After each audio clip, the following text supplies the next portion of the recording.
La furia del monzón, por Tía Guanzón. Capítulo 27. Los nenavarenos estaban decididos a enviar a Talasin a su posible muerte con estilo. Talasin pensó que aquella era la única razón que había para la armadura ceremonial que Gia le trajo antes de pasarse una eternidad recogiéndole el cabello con una ceñida trenza. Ciertamente era la vestimenta más práctica que el dominio le había impuesto hasta el momento. Constaba de una túnica de cuero y cuello alto de color azul, un corpiño bien entallado, cortes que le recorrían el muslo hasta la rodilla para que pudiera moverse con libertad, hombreras que le caían por los brazos como si fueran hojas de laurel, pantalones plisados azules que acababan introduciéndose en un par de botas robustas y adornadas de oro. Talasin casi se sentía de nuevo como una soldado. Alaric y ella volaron desde Llantas hasta la isla principal de Sedegüe, en el mismo yate de recreo en el que habían practicado la etermancia el mes anterior, mientras los buques de guerra les disparaban con los cañones de vacío. Era un navío estrello, con una vela mayor asimétrica que se doblaba y ondulaba, como si fuese el ala de una mariposa que acababa de emerger de su capullo. Tenía más estilo que funcionalidad. Era más lento que un coracle y no tenía arsenal alguno. Pero no iban a defenderse de nadie ni huían de nada, excepto de lo que la medianoche los depararía, y de aquello que no podrían huir demasiado tiempo. El Agby, Gie y las Lachis Dalo habían querido acompañarlos, y los timoneles de Llantas se habían ofrecido para tripular una nave más grande, pero Talasin se había negado por completo ante la idea. No sería capaz de concentrarse si su gente se encontraba tan cerca de la erupción. Al menos, en Llantas tendrían una oportunidad de evitar la luz amatista, aunque fuese una muy remota. El vacío voraz nunca había afectado al metal ni al mortero, pero se introducía por cada grieta de cada edificio como si fuera el viento, como el sonido, y pudría a todo ser vivo con el que se encontrara. Deja de imaginártelo, se reprendió Talasin a sí misma. No va a ocurrir. Tenía que confiar, y tenía que concentrarse. Y también debía hacer lo propio su marido, aunque en ese momento estaba algo preocupada por él. Alaric llevaba puesta su máscara de lobo, así como el resto de su armadura de batalla, pero notaba por cómo tenía los ojos grises entrecerrados, que bajo esa máscara se ocultaba una mueca. Y llevaba así desde que se había unido a ella en la plataforma de aterrizaje de Llantas. Cuando el Agby le dio la mano y le deseó buena suerte, en lugar de responder con algo educado, Alaric se había limitado a gruñir. Durante la comida su humor no había sido terrible, pero Talasin suponía que incluso el temible emperador de la noche sufría de vez en cuando de un ataque de nervios. Talasin hizo aterrizar el yate en uno de los muelles vacíos que rodeaban Escaya, la capital nenavarena. Alaric y ella se pusieron en marcha a pie en dirección a la bóveda celestial, cuya fachada de alabastro relucía bajo la luz de la luna, impoluta como si fuese una estatua de hielo y nieve que coronaba el empinado acantilado de caliza. Caminaron en silencio durante un buen rato, ambos con la cabeza en otra parte mientras avanzaban sin rumbo por la ciudad desierta. No había patrullas, ni mercados nocturnos, ni naves que atravesaban el cielo por encima de ellos, ni retazos de música o conversaciones tenues, ni borrachos que salían de tabernas obscuras. Escaya estaba tan tranquila que daba la sensación de que si hacían un movimiento en falso, se resquebrajaría como si estuviese hecha de cristal. Talasin se frenó en medio de un majestuoso puente de mármol, que atravesaba el canal principal de la ciudad como si fuese un arco iris. Alaric hizo lo propio con los codos de ambos casi rozándose. Si aquello hubiera ocurrido un tiempo atrás, Talasin quizás le habría espetado que se alejara de ella, pero después de todo lo que habían vivido juntos, ya no tenía ningún sentido. El canal destellaba con los reflejos, las lunas ondulantes, llenas, crecientes y menguantes, las estrellas que parecían arrugadas motas de plata, los árboles y tejados que parpadeaban sobre la suave corriente del agua, y sus propias siluetas obscuras, 2 personas solas en una ciudad abandonada. Pero no eran las únicas personas que quedaban en Enabar, y eso era lo que le preocupaba a Taliesin. No dejo de pensar en toda la gente que se ha quedado, le dijo. Que la Daya Baikar y sus encantadores no se hayan marchado lo entiendo, a pesar de que no me gusta la idea. Los necesitamos para los dispositivos amplificadores, pero mi padre y todos los que se han quedado en llantas no tenían por qué hacerlo. Incluso los refugiados de la aldea se quedaron. Te aman, dijo Alaric en voz baja. El corazón le dio un vuelco al escuchar la palabra salir de sus labios. Por eso se han quedado. Y creo que eso vale algo, al igual que la lealtad. Incluso Sebraim y las gemelas. Se aclaró la garganta avergonzado. Querían acompañarme. Tuve que ordenarles que no lo hicieran. Taliesin no tenía opinión alguna sobre el bienestar de Ileis y Nisen, pero sí que le habría divertido ser testigo de la discusión con Sebraim y los argumentos que habría usado.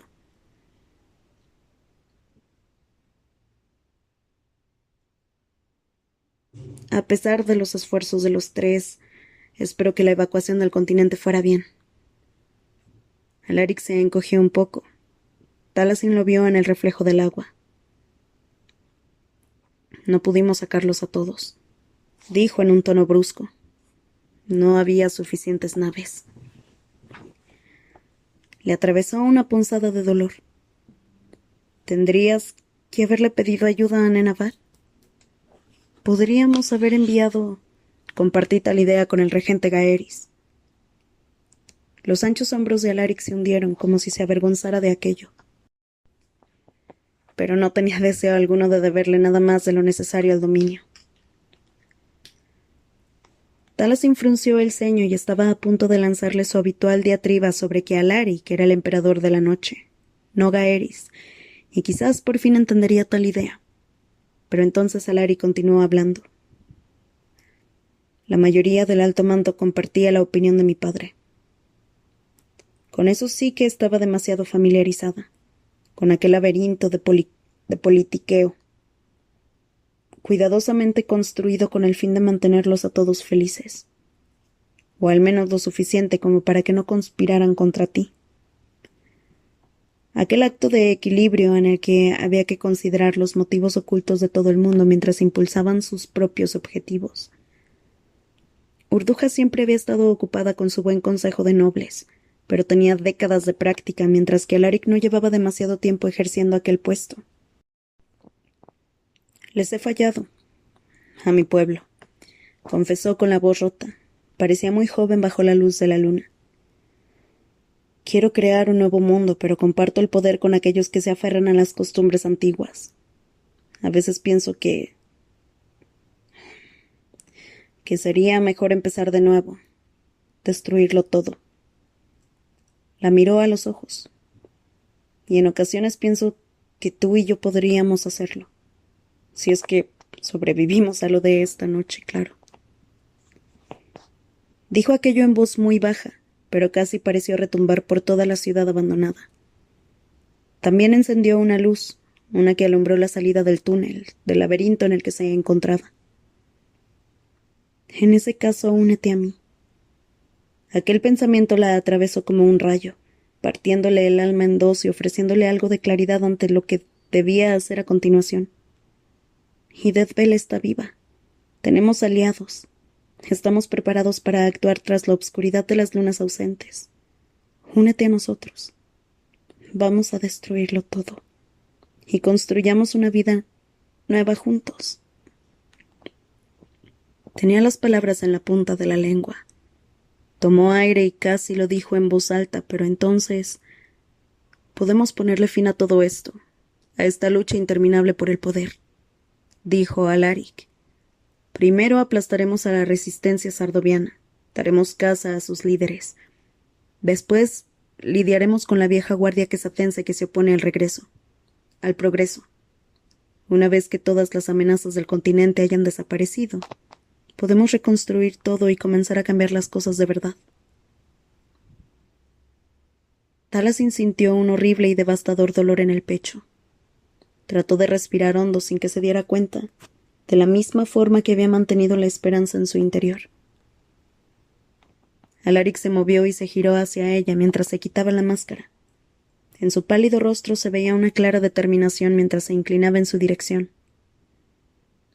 Va a besarme, pensó Taliesin. No podría dejarlo. No debería.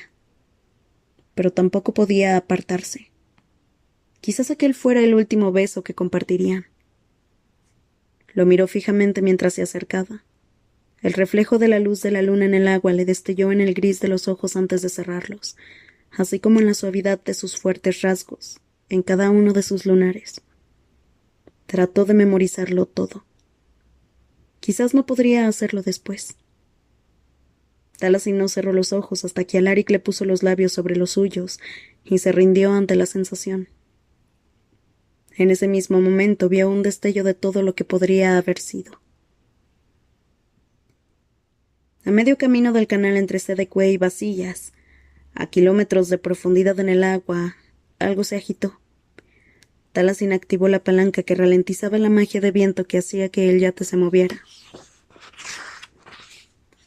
Y Alaric y ella echaron un vistazo por estribor. Lo que vieron fue algo muy extraño.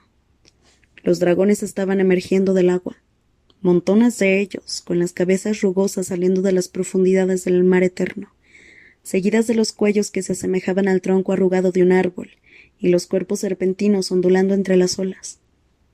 Los movimientos podrían haberse asemejado al frenesí de las anguilas alimentándose, si no fuera por el hecho de que los dragones se quedaron completamente inmóviles al ver el pequeño yate donde se encontraban, siguiendo con sus ojos brillantes cada uno de sus movimientos. «¿Esto es como un enenavar?», supuso de forma esperanzada Alaric. «No», dijo Taliesin de soslayo, al igual que Alaric. La vigilancia de los leviatanes era inquietante. Incluso el más pequeño de ellos podría tragarse la nave entera de un bocado. «No lo comprendo.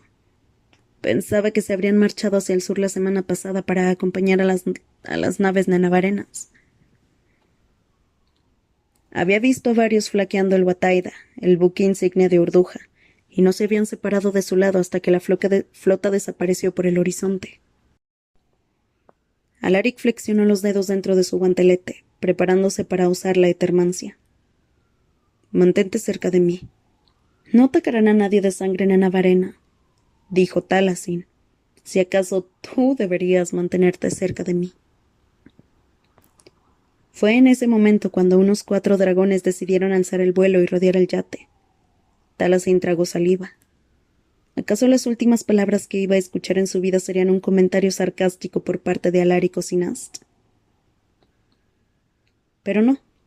Los dragones se escurrieron hasta adoptar una formación similar a la de sus compatriotas cuando habían escoltado el Wataida hasta un lugar seguro. Uno de ellos volaba por encima, otro bajo el yate y otros 2 a cada lado, con sumo cuidado de no rozar la nave con sus gigantescas alas. Taliesin continuó dirigiéndose hacia la cresta ensombrecida de la costa de Vasillas. Alaric tenía los ojos sorprendentemente abiertos por el asombro, totalmente absorto por el movimiento de las escamas que los rodeaban. El batir de las alas coriáceas le retumbaba en los oídos, y las exhalaciones de aire ardiente silbaban como si fuese un aguacero. Enseguida aquella cacofonía tan solo aumentó por el estruendo de los gigantescos cuerpos que azotaban el agua. Taliesin miró atrás justo a tiempo para ver al resto de los dragones emerger del mar eterno. Seguían el yate a una distancia prudencial, como si estuviesen haciendo un esfuerzo para evitar chocar contra ellos. «¿Taliesin?». La voz de Alaric sonaba áspera tras la máscara. «¿Qué está ocurriendo? ¿Qué es eso?». «Pues...».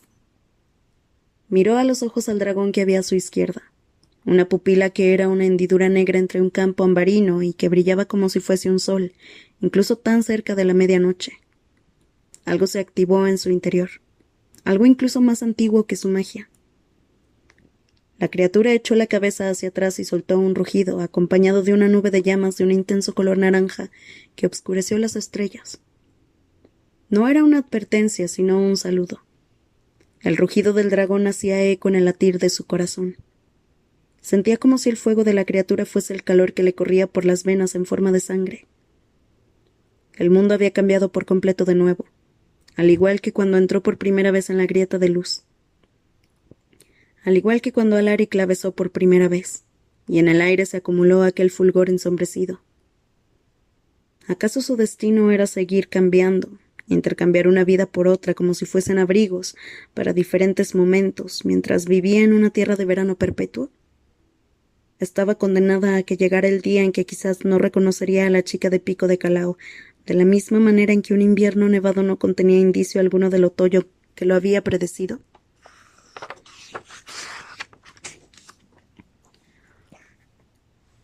Creo que me están protegiendo, concluyó Taliesin.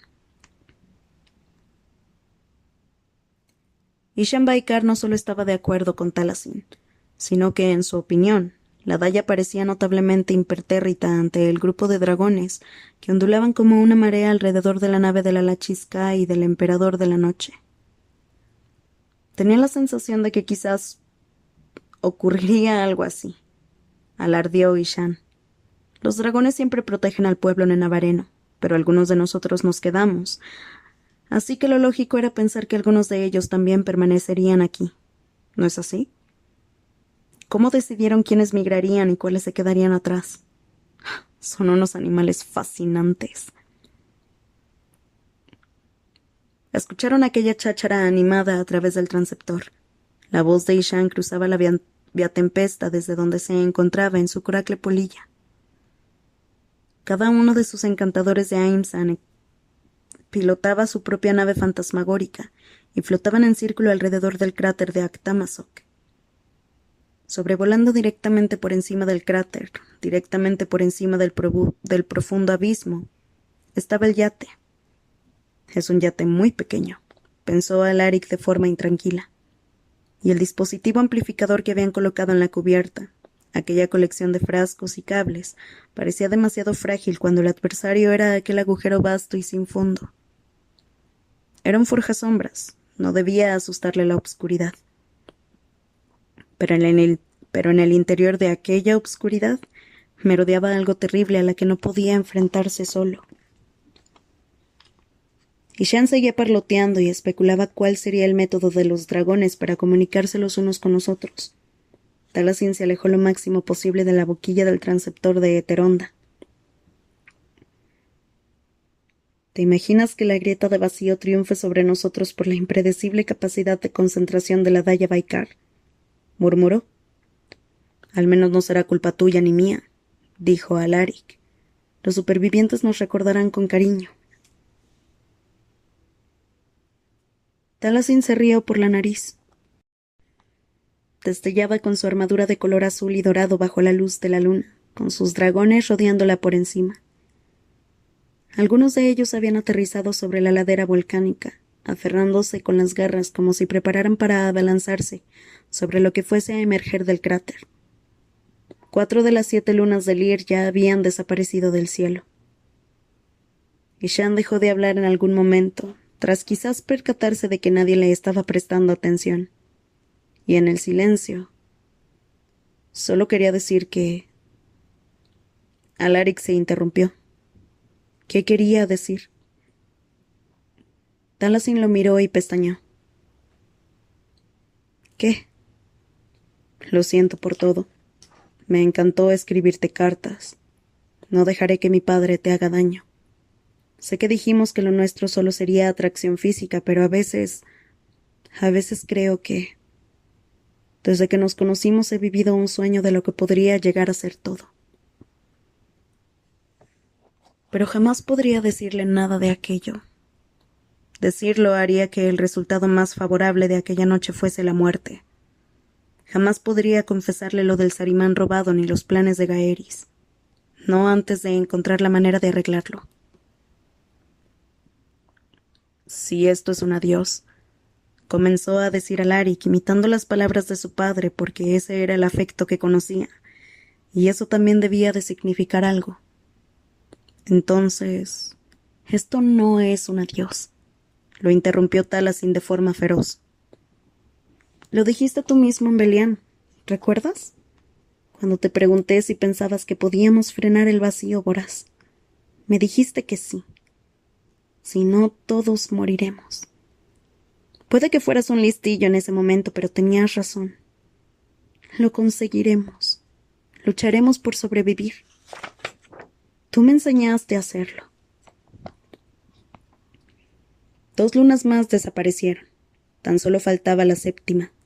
Pero la única luz que Alaric necesitaba estaba en sus ojos, en los trocitos de color dorado que ardían con convicción. Así que quita esa cara de tristeza y vamos por ello. Alaric sonrió tras la máscara. Alzó la mano para meterle por detrás de la oreja el mechón de cabello castaño que siempre se le escapaba de la trenza, con sumo cuidado para no arañarle la sien con las puntas de la garra del guantelete.